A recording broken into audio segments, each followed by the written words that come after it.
நியாயாதிபதிகள் அதிகாரம் 8.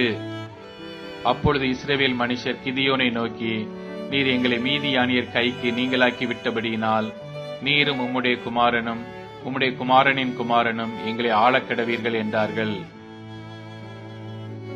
அதற்கு கிதியோன், நான் உங்களை ஆளமாட்டேன், என் குமாரனும் உங்களை ஆளமாட்டான், கர்த்தரே உங்களை ஆளுவாராக என்றான். பின்பு கிதியோன் அவர்களை நோக்கி, உங்களிடத்தில் ஒரு காரியத்தை கேட்கிறேன், நீங்கள் அவரவர் கொள்ளையிட்ட கடுக்கன்களை என்னிடத்தில் கொண்டு வாருங்கள் என்றான். அவர்கள் இஸ்மவேலராய் இருந்தபடியினால் அவர்களிடத்தில் பொன் கடுக்கன்கள் இருந்தது.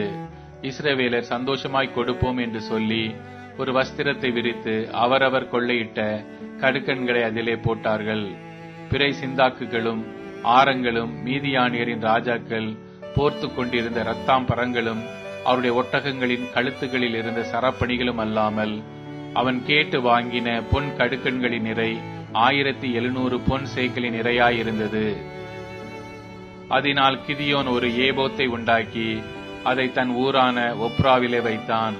இஸ்ரவேலர் எல்லாரும் அதை பின்பற்றி சோரம் போனார்கள்.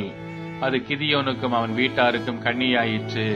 இந்த பிரகாரம் மீதியானியர் திரும்ப தலையெடுக்க கூடாதபடிக்கு இஸ்ரவேல் புத்திரருக்கு முன்பாக தாழ்த்தப்பட்டார்கள்.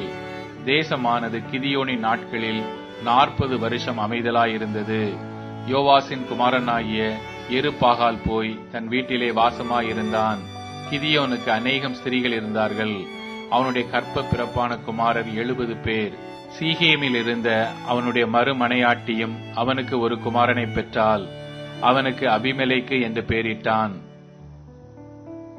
பின்பு யோவாசின் குமாரனாகிய கிதியோன் நல்ல விருத்தாப்பியத்திலே மரித்து ஒப்ராவிலே தன் தகப்பனாகிய யோவாஸ் என்னும் அபியேசரியனுடைய கல்லறையில் அடக்கம் பண்ணப்பட்டான். கிதியோன் மரித்தபின் இஸ்ரவேல் புத்திரர் திரும்பவும் பாகால்களை பின்பற்றி சோரம் போய் பாகால் பேரீத்தை தங்களுக்கு தேவனாக வைத்துக் கொண்டார்கள்.